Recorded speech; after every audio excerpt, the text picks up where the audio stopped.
Luciferian New World Order is in the process of establishing a communistic socialistic one world government. In addition to this new socialistic world government, it will also establish a new religion. This new religion will embrace all the world's religions, but will in fact promote Lucifer as the true God. Those who do not worship the beast spoken of in Revelation and do not accept the mark of the beast will be cut off from society and terminated. Talking about the New World Order and the new one world religion that goes along with it, I want to introduce you to a place called Astana in Kazakhstan. Astana is described as the New World Order's great city, and I'm reading from this website which says, Astana is the capital city of Kazakhstan with an official estimated population of nearly 700,000 people as of March 1st, 2010. Astana is the first large capital being built in the 21st century. The word Astana originates from Persian, Astana from the verb istadan, which means to stand in respect, and literally means threshold, i.e. royal or sacred, when people stand in respect and awe, implying where the court is seated, as in a capital city or a shrine town. What this really means is that Astana is being built as a shrine to the New World Order. Now, we want to have a look at what this means and the symbolism surrounding this, as well as the religious aspects or the religious dimensions to it.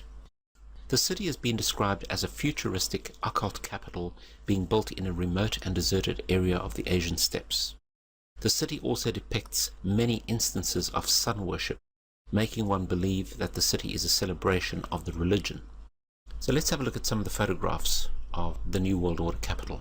Now this imagery here, these two pillars that we see, let's see what the website says about these two pillars. It says, this layout is present in a majority of important cities, including Washington, D.C. and Paris. The two golden pillars are believed to represent Masonic symbolism, specifically the two pillars of Masonry, Boaz and Jachin. These pillars are featured in all Masonic lodge rooms. Boaz and Jachin were two copper, brass or bronze pillars which stood in the porch of Solomon's temple, the first temple in Jerusalem. Okay, so we see Masonic imagery. Here we can see that the main building, which is sort of the presidential palace, is built along the same lines as Washington, D.C. Now, of course, we know that Washington, D.C. was built totally along occult lines. And we see another view here of the presidential palace. Here we can see what is called the Tree of Life. At the back here, we'll see later that there's a meeting room right at the top here where the world's religions are being united. There's an eagle up there which symbolizes power. We're seeing basically a New World Order, New Age city being built. Okay, so let's carry on. Going inside, we see this globe signed by representatives from 17 religious denominations, and this represents uniting all religions together under the New World Order. Very, very, very, very significant. Okay, so we see a clear plan that part of the New World Order is to unite the world's religions without a shadow of doubt. Now, this pyramid is dedicated to the renunciation of violence and to bring together the world's religions.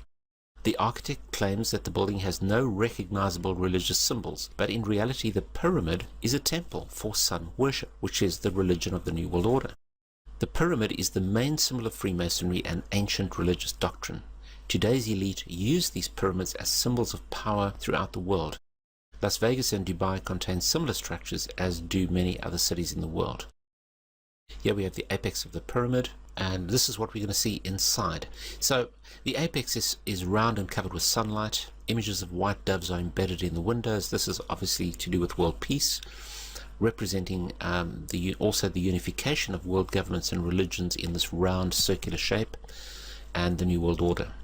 So the apex, which is at the top of the pyramid, is the ultimate representation of illumination, which is the spiritual evolution of humanity into this new golden age or era of Aquarius, as we've seen before.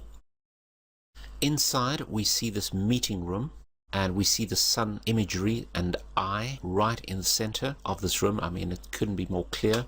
This is pure Luciferian worship right here. This is Lucifer being worshipped.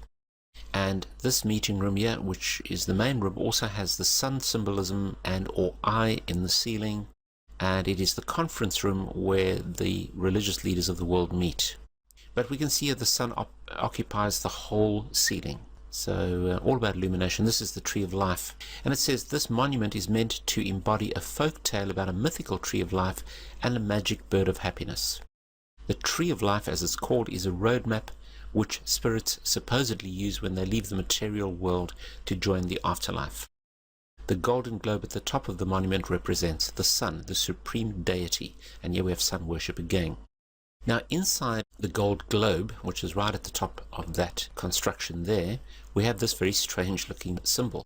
And it's a gold triangle which represents the president's handprint in the center, the president of this country. But there's something obviously much more mystical here. I believe this has to do with Satan, who the Bible says is the master of this world, or the prince of this world. This person says that the global elites scatter their symbols and doctrines all over the world, and of course the general population fail to recognize what's going on. So, this could signify Satan's mark on the world, or his thumbprint or handprint, making it an impression into this triangle. He's stamping his authority.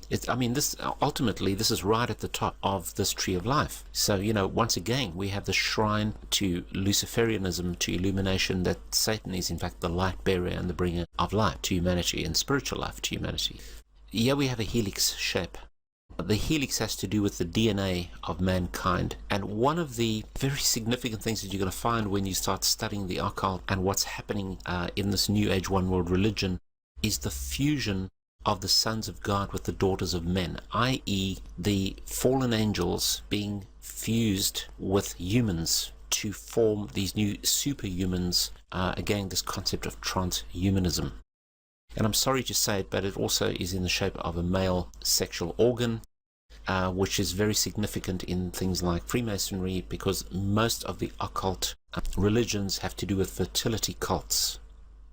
So man is building a shrine to himself. Lucifer is being glorified as the god of this world. And here we have this new age, new century city being built to glorify man. Without any shadow of doubt, this is very pagan, very occultic, and is a sure sign of where things are heading.